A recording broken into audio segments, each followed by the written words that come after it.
बीडचे सरपंच संतोष देशमुख यांच्या प्रकरणामध्ये उज्ज्वल निकम सरकारी वकील म्हणून केस लढत आहेत. मात्र मागील अनेक दिवस ते केस लढण्यासाठी गेले नाहीत. यावर माध्यमांनी त्यांना विचारलं असता त्यांनी असं सांगितलं की सातत्याने तिथे तारीखवर तारीख दिली जाते म्हणून मी केस लढायला जात नाही. मला तर शंका वाटते की संतोष देशमुखांच्या केसमध्ये तारीख पे तारीख ही कोणामुळे दिली जाते हे पहिलं शोधणं गरजेचं आहे.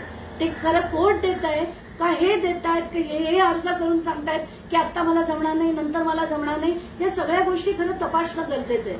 कारण कोर्टाला माहित आहे किती गंभीर प्रकरण आहे आणि त्याच्यावर जर तारीख पे तारीख चालली असेल त्याच्यापेक्षा दुसरं दुर्दैव नाही. मी त्यांच्या भावाशी बोलून धनंजय देशमुखांशी बोलून याच्यावर पुन्हा अर्जन्सी कोर्ट करून ते मॅटर आणायला लावणार. मॅडम, तुम्ही परवा चौकशीसाठी जेव्हा गेला होता त्यावेळेला मंत्रालयामध्ये दोघं जण आई आणि लेक तुम्हाला भेटण्यासाठी आलेले होते. तुम्ही त्यांच्या भेटण्यासाठी तुम्ही जाणार का किंवा तुम्ही काही नंबर वगैरे त्याचा मिळवलाय का? नेमकं काय झालं होतं त्या दिवशी? नाही, काय झालेलं, मी खरगे समिती पुढे मंत्रालयात जेव्हा पोहोचले ते संध्याकाळी 6ची वेळ होती आणि त्याच्यानंतर मला ते समिती पुढे मांडता मांडता जवळजवळ 7:15 वाजले होते. मला बाहेर आल्यानंतर असं कळलं एक माणूस आला आणि तो मला म्हणाला मला अमुक अमुक अमुक माझ्या जमिनीबद्दल तुमच्याशी बोलायचंय. तर मी त्यांना म्हटलं आपण इथे बोलण्यापेक्षा शांतपणे निवांतपणे तुम्ही मला समजावा, मग मला जे करता येईल ते मी करेन असं म्हणून मी बोलल्याबरोबर तो तिथनं गेला.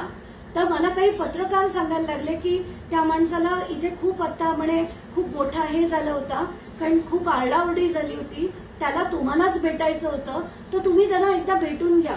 तर मी त्यांना विचारलं, म्हणजे आम्ही पूर्ण ते कॉरिडॉर बघितला, तो तोपर्यंत खाली भेटेल असं वाटलं पण तो तोपर्यंत गेलेला होता.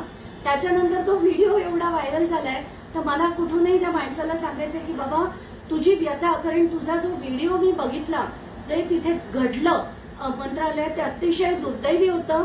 मला आत्ताच्या घटनेला असं म्हणजे तुझी परिस्थिती बघून असं वाटतंय की तुला कितीतरी वेदना होत असतील, तर तुझं प्रकरण काय आहे ते खरंच मला एकदा सांग.